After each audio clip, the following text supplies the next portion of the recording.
ஓம் சக்தி ஓம் சக்தி ஓம் சக்தி ஓம் சக்தி ஓம் சக்தி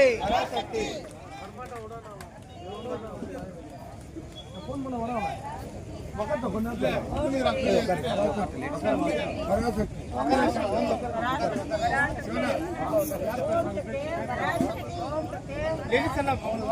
உள்ள சேர்ல அப்படியே உள்ள உட்காரு. எல்லாரும் அப்படியே உட்காருங்கம்மா.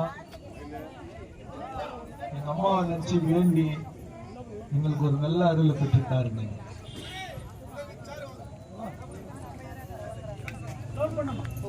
நாங்களும் இந்த தங்க சுரங்க தொழிலாளி பெற்ற பிள்ளைங்க தான். இந்த தங்கவயல் மண்ணில பிறந்த பிள்ளைங்க தான். இந்த பெம்பலுக்காக 40 வருஷமா உழைச்சுக்கிற பிள்ளைங்க தான்.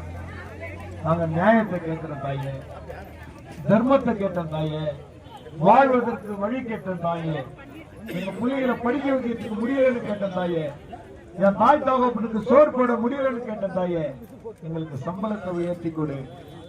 எங்களுடைய தகுதிக்கேற்ப எங்களுக்கும் ஒரு அப்பாயின்மெண்ட். இந்த ஊருக்கு இல்லாத அப்பாற்பட்டவங்க கூட வந்து வாழ்றோம் வாழன்னு சொல்ல எங்களுக்கும் கொஞ்சம் கூட 40 வருஷம் வேலை செஞ்சு விருதுகளை போறோம்னு சொல்றாங்க. எங்களுக்கு கொஞ்சம் சர்வீஸ் கொடு. ரிட்டையர்ட் ஆகி போனா கேஸ் பண்ணாம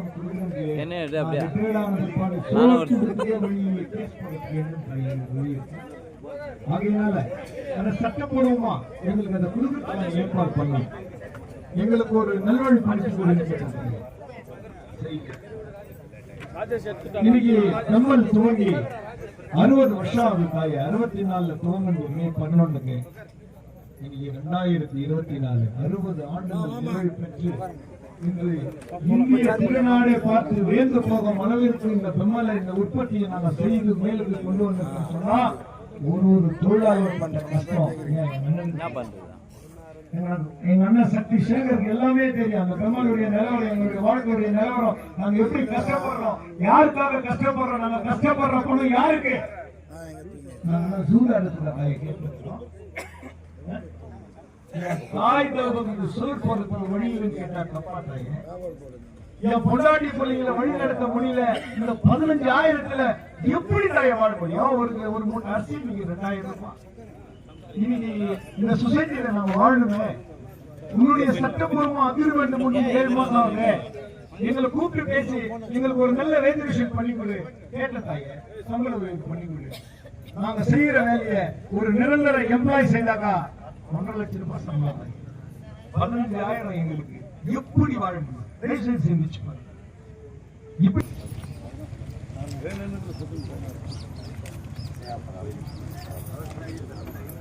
அன்பார்ந்த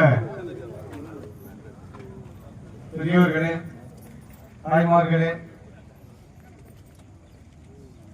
இந்த 13 நாட்களாக வேதனையோடு இங்கு அமர்ந்திருக்கக்கூடிய என்னுடைய தம்பிகள், இஎம்எல் கான்ட்ராக்ட் ஒர்க்கர்ஸ், நான் பர்மனன்ட் எம்ப்ளாய்ஸ், டிசிஎஸ், எல்லா விதமான சகோதரர்கள் இங்கே 13 நாட்களாக இங்கே போராட்டத்தில் ஈடுபட்டுக் கொண்டிருக்கிறார்கள். அவருடைய கோரிக்கை என்னவென்றால், எங்களுக்கு ஊதியம் உயர்த்தி கொடு. ஏன் ஒவ்வொரு 3 மாசத்துக்கும் எம்ப்ளாய்ஸ் வந்து டிஏ ரைஸ் ஆகுது. ஆனா எங்களுக்கு டிஏவும் இல்ல, பிஏவும் இல்ல, டிஏவும் இல்ல, பிஎஃப்பும் இல்ல, எதுவுமே இல்லை எங்களுக்கு.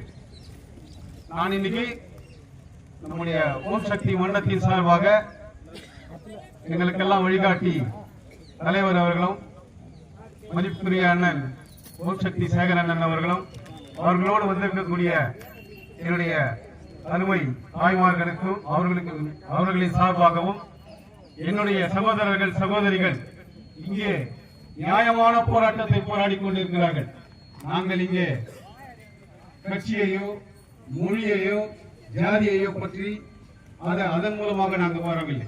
ஒரே ஒரு குறிக்கோள், எங்களுக்கெல்லாம் முதற் கடவுள் அம்மா. ஓம் சக்தி அம்மாவை நம்பினவங்க இதுவரைக்கும் யாருமே கேட்டு போனதே கிடையாது. அதுக்கு பெஸ்ட் எக்ஸாம்பிள் இங்கே உட்காந்துக்கிறாரு எங்க அண்ணன், இங்கே உட்காந்துக்கிறாரு அண்ணன் சேகர் அண்ணன். என்னை வந்து பிஎம்எல் தொழிற்சாலையில என்னை வந்து யூனியன்ல அடையாளம் காமிச்சவரு எங்க அண்ணன். அவருக்கு ஒரு பெஸ்ட் எக்ஸாம்பிள்.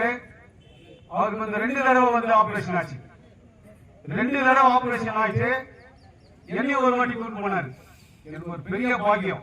நான் இந்த மண்ணில் பிறந்து ஓம் சக்தி அம்மாவை போயிட்டு பார்க்கறதுக்கு எனக்கு ஒரு சான்ஸ் கிடைச்சிச்சுனாக்கா அது அண்ணனுடைய ஆசீர்வாதத்துல நான் போய் பார்த்தேன். அப்போ அண்ணன் வந்து கேட்டிருக்கிறார், எனக்கு இன்னொரு ஆபரேஷன் பண்ணணும்னு டாக்டர் சொல்லிக்கிறாரு, இன்னொரு வாட்டி ஆபரேஷன் எனக்கு பண்ணணும்னு சொல்லி இருக்கிறாங்கம்மா, நான் என்ன பண்ணட்டும் அப்படின்ட்டு அந்த அம்மா கிட்ட இந்த அவர்கிட்ட உட்காந்து அருள் வாக்கு கேட்கும்போது செய்ய தெரியாது அப்படின்னு சொல்றேன். அவங்க வந்து சும்மா எங்களுக்கு ஒரு சப்போர்ட்டா வச்சிருக்கிறாரா? கான்ட்ராக்ட் ஒர்க்கர்ஸ் லாஸ்ட் டைம் வந்து டிசிஎல் யூனியன்ல வந்து வைஸ் பிரசிடென்டா இருந்தாரு சிவகுமார், HLP-ல வேலை செய்யக்கூடிய தம்பி சிவகுமார் கேஜிஎஃப்ல இருந்து மேடக்கு பர்மனன்ட் எம்ப்ளாயி இல்ல அவரு. சிவகுமார் கேஜிஎஃப்ல இருந்து மேடக் தெரியல எல்லாருக்கும், நார்த் இந்தியால மேடக்கு இங்கிருந்து வந்து லாரி வந்து ஓட்டிட்டு போகக்கூடிய திறமை கொண்டவர் யாருனாக்கா இந்த கான்ட்ராக்ட் ஆபரேட்டர்ஸ் இந்த டிசிஎஸ் தொழிலாளி தான். இவங்களாலதான் வண்டிங்க வந்து இவ்வளவு தூரம் சக்சஸ் பண்ணி எடுத்து போய் கொடுத்துட்டு அங்கிருந்து இவங்க எப்படியா வருவாங்க. யாருன்னா ஒருத்தருக்கு ஒரு சடனா ஒரு ஆக்சிடென்ட் ஆச்சு அப்படின்னாக்கா உள்ள யார் எடுத்து